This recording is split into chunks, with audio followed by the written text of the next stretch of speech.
Good morning, good afternoon, good evening, wherever you are on this planet, and welcome to our SETI Live. My name is Franck Marchis. I'm a senior researcher at the SETI Institute. And today we have a SETI Live to talk about a recent discovery of a planet orbiting around two stars, a circumbinary planet.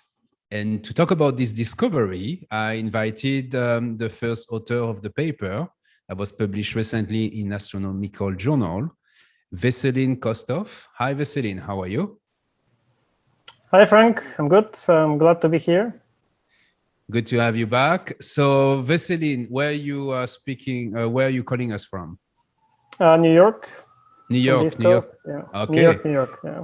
Hi. I'm right now at the Archery in San Francisco, which is one of the offices where we have the pleasure to work. So we are going to talk about this discovery. So Veselin is a research scientist and an astronomer at the SETI Institute. You have been involved in the search for exoplanets for years, right? You've been working on Kepler in the past, for the Kepler spacecraft, and now you work specifically on the TESS mission. So maybe you could tell us first what is the TESS mission? Yeah, sure. So TESS is, I was going to say the new, but it's not that new anymore. It's the latest NASA exoplanet mission. It's been in orbit since 2018, so it's already been 3 years since the launch of the mission, more than 3 years. It is a spacecraft. It carries 4 identical cameras, 4 identical telescopes, about 10 centimeter in diameter. So, they're like, they like the big photo lenses. And it orbits the Earth in a very interesting orbit. It is a highly centric orbit, meaning it is not circular. It is very elongated, like a very long football, American football. It actually goes all the way beyond the orbit of the moon. The orbit is that elliptical. And it completes one orbit for about 27 days. And it basically monitors the sky. It monitors the brightness of stars spread across the entire sky. So what it does is it observes one of the hemispheres. It observes the entire hemisphere for one full calendar year. And the way it does it is it splits the hemisphere into sections, kind of like an orange slice. When you peel the orange slice, you have the sections on the sky. So it splits the sky in 13 nearly identical sections. It observes each section for about a month. So it observes one of the hemispheres for 1 year, then flips over, observes the other hemisphere, and then back and forth every year, or at least for 3 years now. And so it covers the entire sky for 1 full year, actually for 2 full years, observes on the order of tens of millions of stars, probably even, on the order of 100 million stars, each one of them for at least 30 days. And what it does, it measures the brightness of these stars. It basically continues stares at this patch of the sky for 30 days, and it observes a large number of stars in that particular patch of the sky. And it does this because it is trying to find transits of a planet around a distant star. A transit is just a geometric representation of when a distant planet crosses the line of sight between the Earth and the host star. And when it does so, it blocks some amount of light from the star, and TESS is trying to detect this tiny decrease in the brightness of the star. Not one, again, tens of millions of stars. 10 of millions of stars. Yeah. Okay. So you have access to this observatory, meaning that you have access to the data. And, everybody does. It's public. Everybody. Okay. And so you made a significant discovery. You discover a planet called TIC 172900988b. Congratulations for the name. Thank you. And this planet is interesting because it's one of the rare exoplanets which is orbiting around two stars. So tell us a bit about this discovery. Sure. Yeah. Actually, now that you mention it, this is probably a good, interesting fact. So TIC, it's just the meaning of it's called TESS input catalog. This is the catalog catalog of stars that's been observed by the mission. And when I say tens of millions, I was not kidding. The number is, the number of the star in that catalog. So this is what it is. Let me make sure that this is correct. 172,900,988. Right. So this is star number 1,070, whatever. It shows you how big that catalog is. How many stars TESS is observing. Right. So with that aside, our latest discovery is of a planet orbiting a binary star. It is called Circumbinary because it is around a binary star. Just to make sure everybody's on the same page, a binary star is two stars that orbit each other. They're gravitationally bound, just like the Earth and the Moon. So you can imagine that if the Earth and the Moon make up a binary system, a circumbinary object would be something that goes around the Earth and the Moon. So this is what we're after. Two stars orbiting each other, in this case, about 20 or so days. So the orbital period of the two stars is 20 days. And beyond the orbit of the two stars, there is a planet. It orbits the two stars every 200 days or so. So note that the orbit of the planet is much longer than the orbit of the stars. It has to be like that because otherwise it would not be stable. A planet cannot get arbitrarily close to a binary star. If it does, it gets kicked out of the system or destroyed. So it needs to be pretty far out. So I want to show what you really see, or what your analysis is based on. You see my screen, right? Yeah. Because it needs to be clear that TESS is observing a large number of stars. You don't see the two stars. In fact, you see one star. And what you see in this figure here, it's basically an attenuation, a decrease of the flux, right? So tell us a bit what is this figure? How you get this figure? Sure. So this is actually my favorite figure because it really shows observational astrophysics in action. So what we see here is this is actual data, not just from TESS, but from a large number of telescopes together with TESS. What you see on the right is the brightness of the star at the time when the small star blocks the big star from our point of view. This is called a primary eclipse. The small star is eclipsing the large star. And what you see on the right is when the small star goes behind the big star. It's called a secondary eclipse. And these are offset from each other by something like 12 days or so, or about.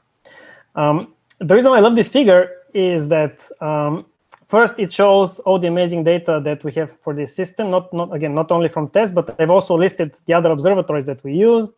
You see KELT, WASP, Everyscope, of course, TESS, TFOP, Assassin.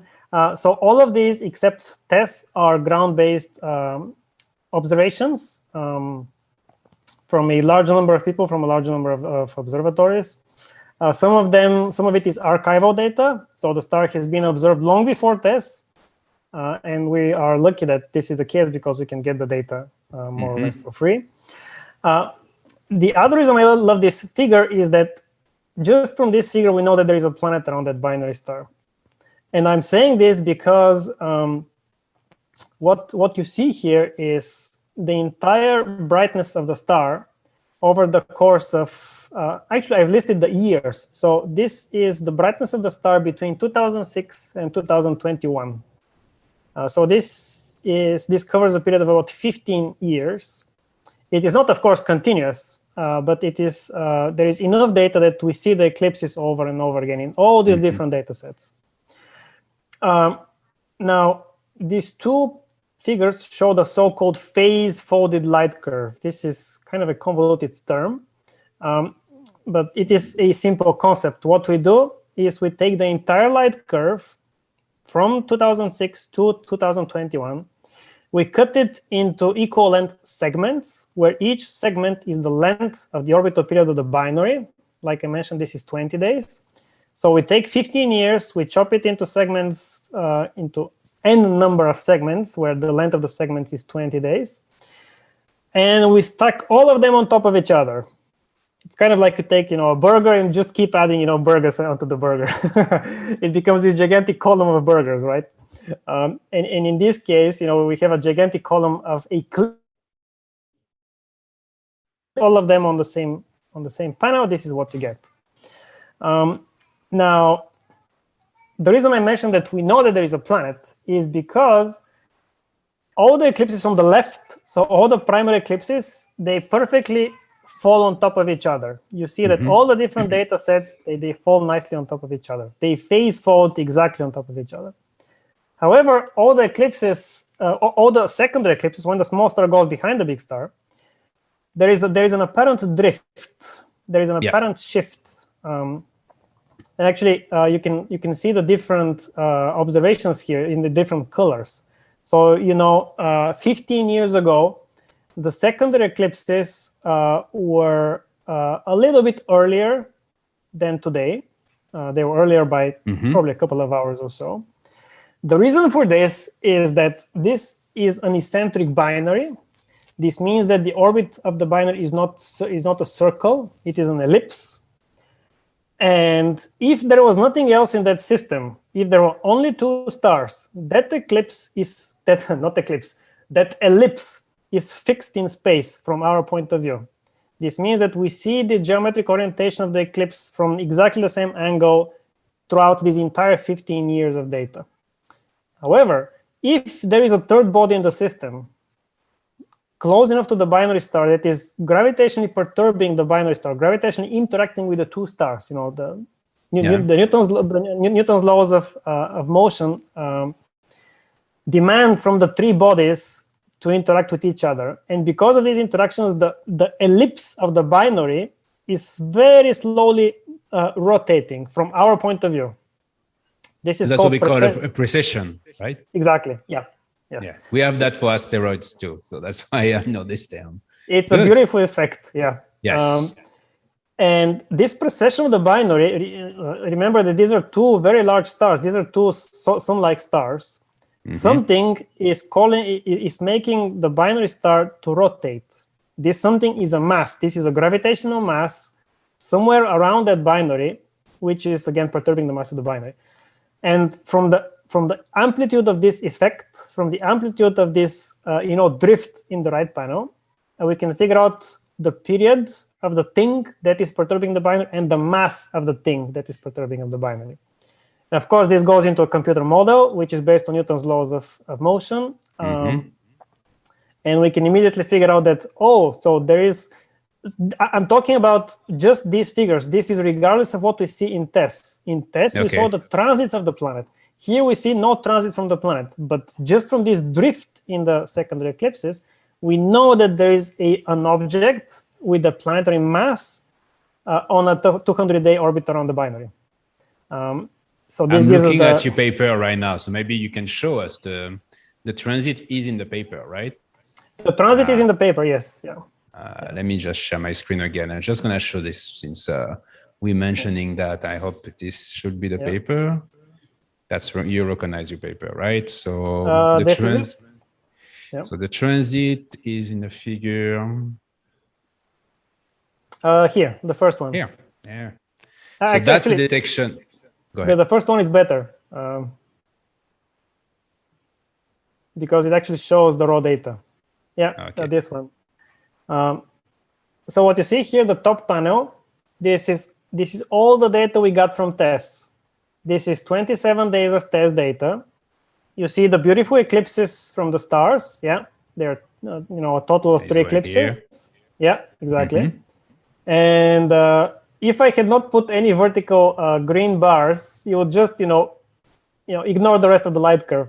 However, if you zoom in really close, and this is the second panel is the same as the top panel, but just zoomed in along the vertical axis. Yeah, you see these two little tiny blips, additional blips. Yeah. So these are the transits of the planet across each star. So it comes along the line of sight, transits one of the stars, a couple of days later, it transits the other star, it goes away. Okay. So what is very interesting? Oh, sorry.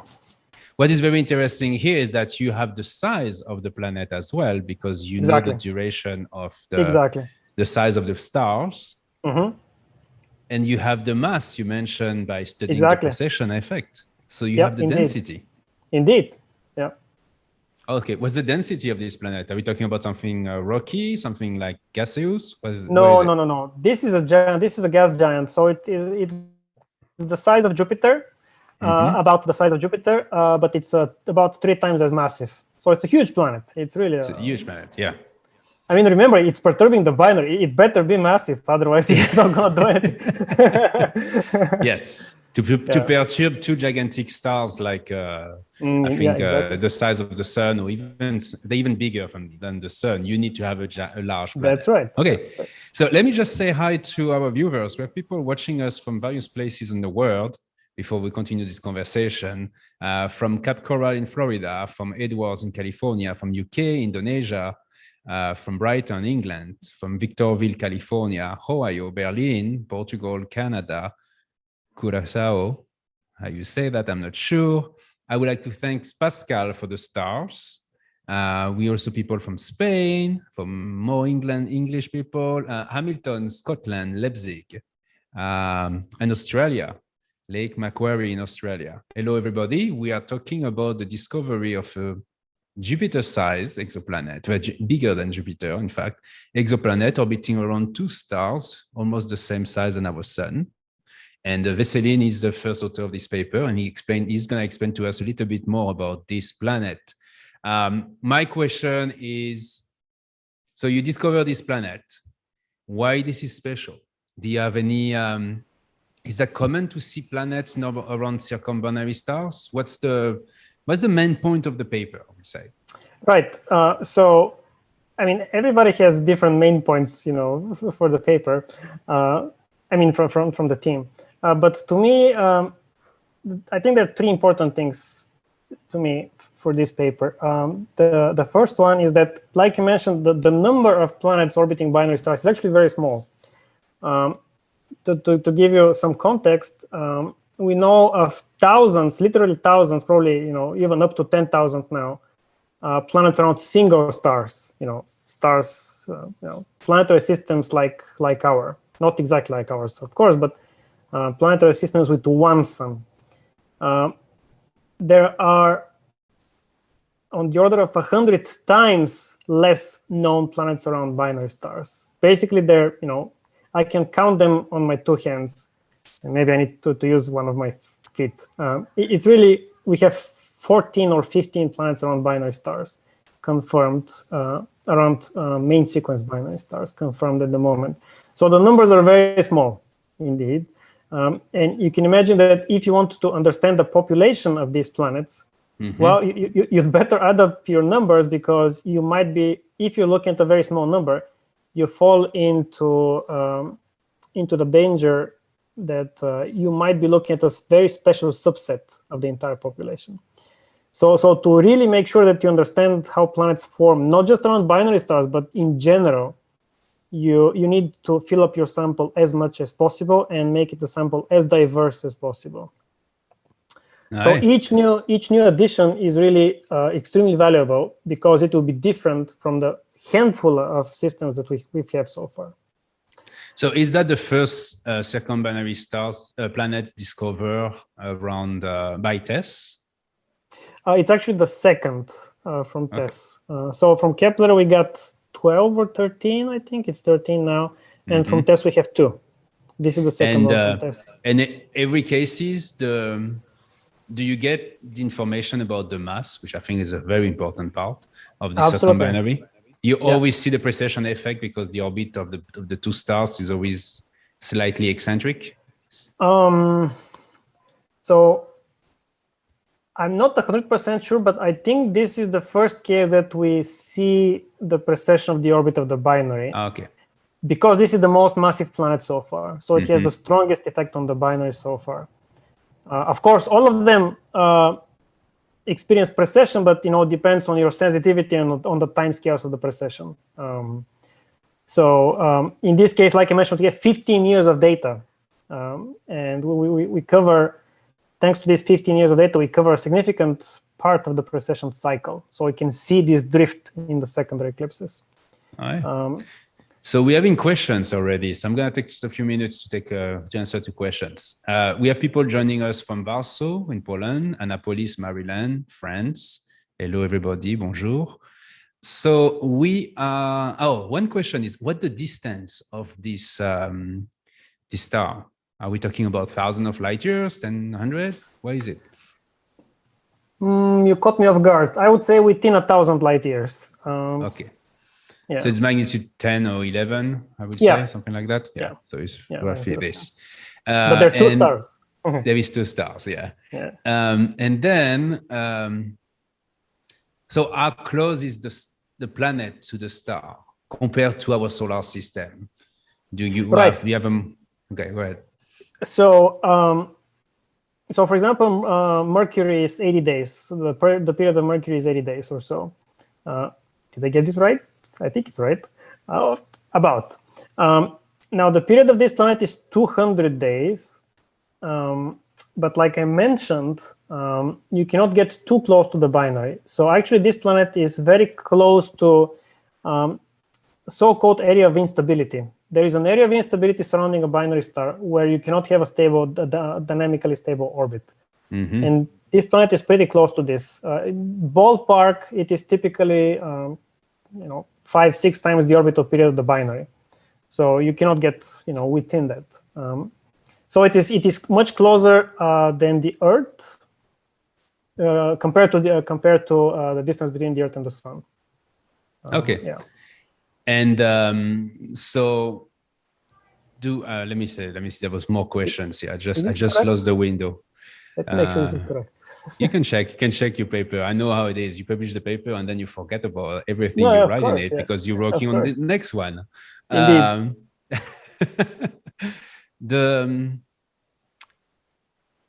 It's 0.87 astronomical units, so it's 88%. Yeah. Okay. 90% the distance. 90% the distance. Yeah. Yes. Okay. Good. Yeah. So, do you know how the system formed? Is the planet captured, or is the planet that formed at the same time than the star? Oh, so this is a very important question. It goes back to what I mentioned about our understanding of these planets. So the current understanding is that they do form in disks. They do form like, I would say, normal planets. They do form like single star planets. With that said, there are dramatic differences, especially in the structure of these protoplanetary disks. So to give some context, a protoplanetary disk around a single star is more or less, I would guess, homogeneous. However, if you put that same disk around the binary star, there will appear empty regions, which will be on the same orbital period as the binary, just multiplied by an integer number. So these are called resonant orbits, and these resonant orbits can tend to be unstable. So you will have a disk, you will have a protoplanetary disk around a binary star. However, there will be regions in the disk that will be prohibitive for planet formation.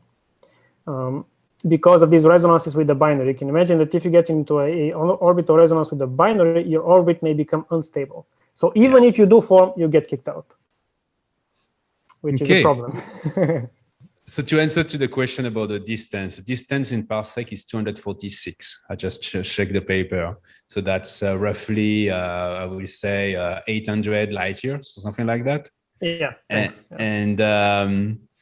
And I look at the table. It's not an old system. It's a 3.1 billion years old system. So it's same age almost than our sun. So you know I'm going through that, right? That's right. So is it a planet in the habitable zone of the stars? I don't think so. Let me double check again.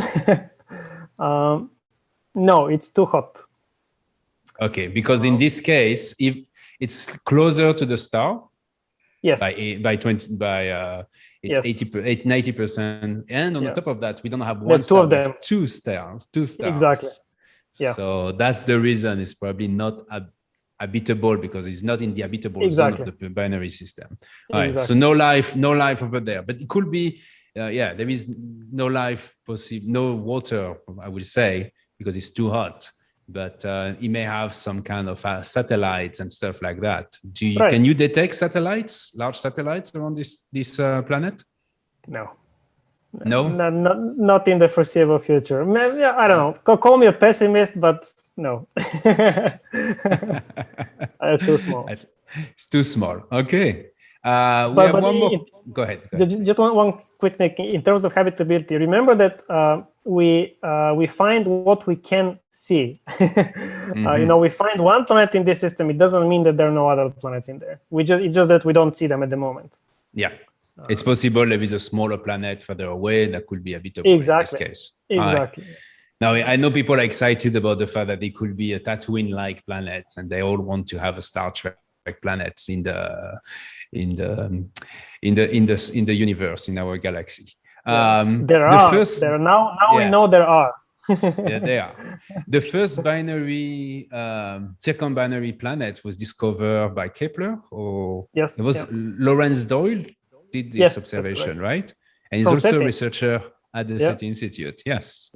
So SETI Institute is now very kind of, you discovered 2 of the circumbinary planets out of the 16. Not bad. And probably more in the future.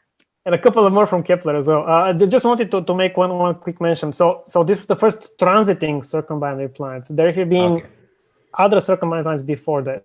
This was the first that we actually see, we can get the size of the planet. Oh, okay. So that's even more special. Yeah, right. Exactly. Okay, so is there any other hypothetical explanation for the apparent precession rotation of a binary star system? Is it possible that the processes that created the binary system could cause its elliptical orbit to rotate in our LOS? Okay, so that's a very specific question. So is there any other explanation? It's one of my favorite questions and something that I'm still trying to learn myself. So the answer is yes, binaries can and do precess by themselves without any additional bodies because of, to me, very complicated processes that I don't fully understand. But usually these are binaries which are very close to each other, in terms of physical separation. Here we're talking about an orbital period of 20 days. Usually binaries that do precess just by themselves have much shorter orbital periods. They need to be very close to each other to interact with each other, beyond dynamical interactions. There is extremely interesting processes like mass transfer between the 2 stars, and redistribution of the internal structure of one star because of the other star. Again, very complicated for me processes and extremely fascinating as well. That have nothing to do with planets, just stellar astrophysics, beautiful stellar astrophysics. Right. Yeah. So binary stars are not boring after all. Not at all. No. They're some of the most fascinating things to me. It's funny because this morning I was just having a conversation about that with someone, and I basically say binary stars are boring. Let's move on. So you just corrected me. Thank you. Thank you, Veselin. You see, it's good I did this SETI live because I learned something today. Very good. Yeah. Okay. Well, thank you very much, Veselin. What's the future? What's the next step for you? Can you give us some hint of what's going to happen in your next papers? Yeah, hopefully this is one of many to come, because this is the first time we use the new detection method. We proved that the method works. So now that we know that it works, we can move forward. So there is more. There is 140 million stars observed by TESS. So I'm sure you're going to find a lot of circumbinary exoplanets. They're there. They're there. All right. Well, congratulations again. And thank you very much for participating to our SETI Live and coming here in person to talk about your research.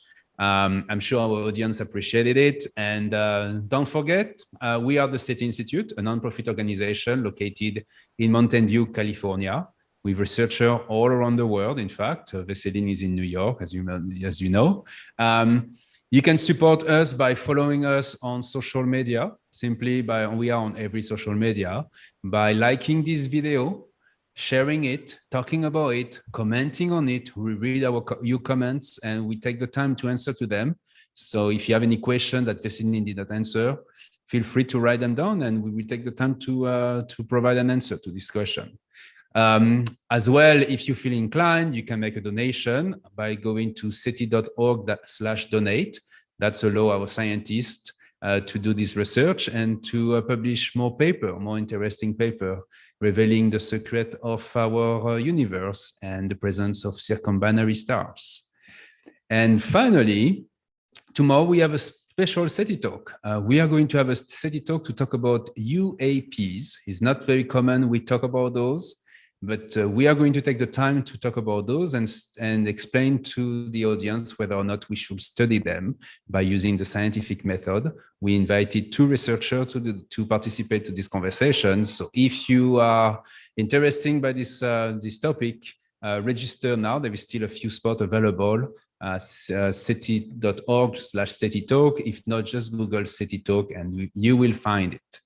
Okay, and that's all for today. Thank you again, Veselin. I hope to see you in person somewhere in a conference or somewhere on this planet, maybe at the SETI Institute headquarters in the future. Bye-bye, everybody.